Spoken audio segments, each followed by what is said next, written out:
Hi again. I'm doing this part 3. I figured I didn't have to, but I will, to do an extension on this subject of demon attacks. And the question I've just been thrown, why is it that creatures from other places would have to answer to Christ, basically?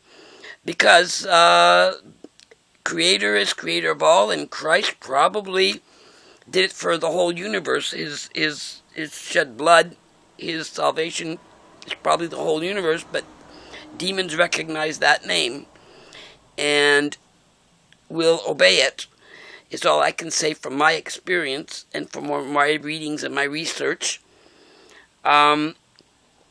Also, to tell you, I was wanting to tell you a little more about a personal experience.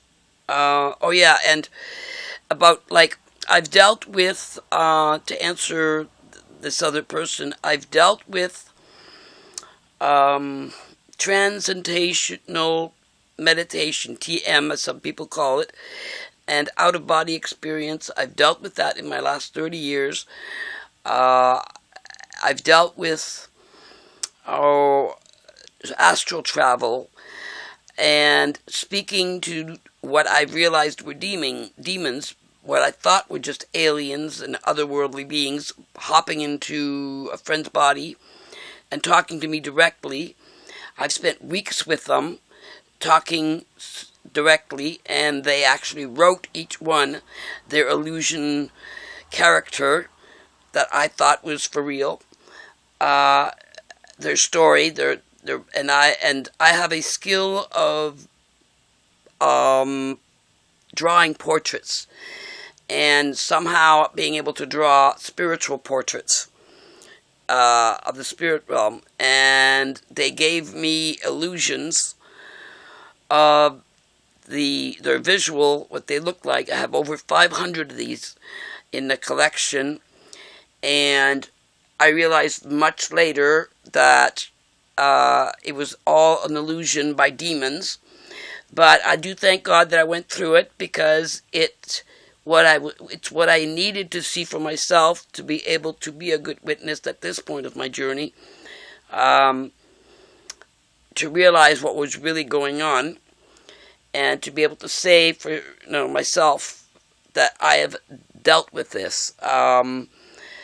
And it's freaky. So, and it's all demonic. It's a part of the grand illusion. So the demons can gain more human souls through their illusions. They found different ways of doing it because of modern technology. They've just changed their strategy some.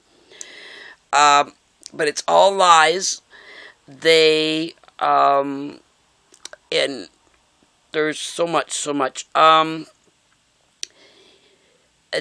I've got a background in this experience, personal, for a long time. I've dealt with all kinds of attacks, all kinds of illusions from these demons. And it's incredible how much they can do, but you have to rest assured that the power they have is still about half or less than half than they used to have in heaven when Satan was Lucifer, the brightest angel, the greatest angel, and then he decided to rebel, which is what it's really about. It's his rebellion with his angels, and then when that happened, they lost their beauty over time, and they were removed their power, the power they used to have, but they still have some power left, allowed them to a certain extent, and they're using that power to bring illusion to humans to win their souls. You can believe me or you can not believe me. That's up to you. It's your choice. I'm just hoping praying that a lot of people wake up from this grand illusion. The grandest illusion is to make people believe Satan doesn't exist, God doesn't exist, or Satan and God aren't what they really are. That's to throw the alien part into the equation so that they can confuse even more people. It's like playing good cop, bad cop.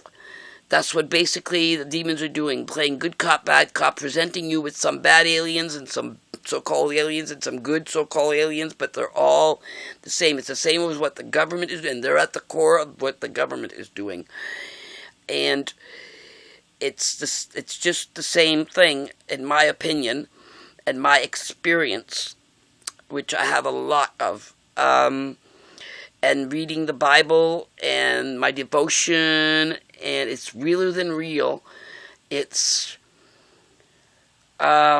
this comes first to me and foremost, and since I can't travel around at this point, God has not seen for me to travel around to minister or whatever. I don't believe in fancy stage like the old Pharisees and that. It's just modern. It's just making it like a modern Pharisees and Sadducees, and on a big fancy stage, I don't like that. It just doesn't work. It's not. They become the focus. They become more the focus than Christ, and the message becomes. It's like they just want to. It's like, by default, basically, of their wanting to spread the word, they forgetting that they are becoming the focus, and people go and see them and sit in a church pew and or something and warm it every week and do nothing with what they've learned. They rehash the same message over and over again, and nobody moves from there to go and spread like they're supposed to do. But I am not able to do this now, so I'm using this modern means, to spread the word, and for my own testimony and what I believe, and you take it from that. I try, when I witness personally, I plant the seed gently, and you don't throw a seed and stomp on it and stuff. That's not how you plant a seed. You plant it very gently. It's not just where you plant the seed, it's how you plant it. And I try to plant it gently and leave it with God to take care of the rest. And if they come back to me for more questions and choose to have me lead them to Christ in prayer, that's up to them. If they choose to have somebody else, they go find somebody else to do it. I don't care. It doesn't matter if it's me that brings them to the Lord or somebody else. All that matters is that they decide themselves that they've come to the Lord, and it doesn't matter who. I'm not counting how many people I influence. That's up to God to keep track of, not up to me. I have no interest in keeping count of who I bring to the Lord and who I don't. And I just was told by the Lord, my Lord Christ, to just tell my story and plant the seed gently and leave it at that. Don't force it. Don't manipulate it. Don't pressure. Don't Bible thump. All that stuff just scares people away more than anything else. Just be gentle, firm but gentle, and just leave it. And that's what I've been doing, and this is just a method. YouTube is just a method for me to do it so that I can spread it out easier.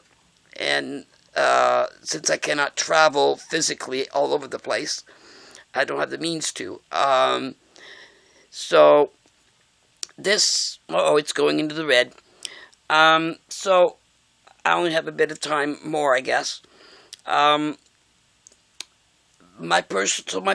Personally, with the background I have and everything, is what I've dealt with, and I don't know how else to put it. And when I comment, I try to stay away from being rude and crude. That's not like me to be like that. I believe in public debate as long as it's done with respect, and people can debate without getting mad at each other or calling each other names. But what I say is honest and true from my heart, and I just try to put my thoughts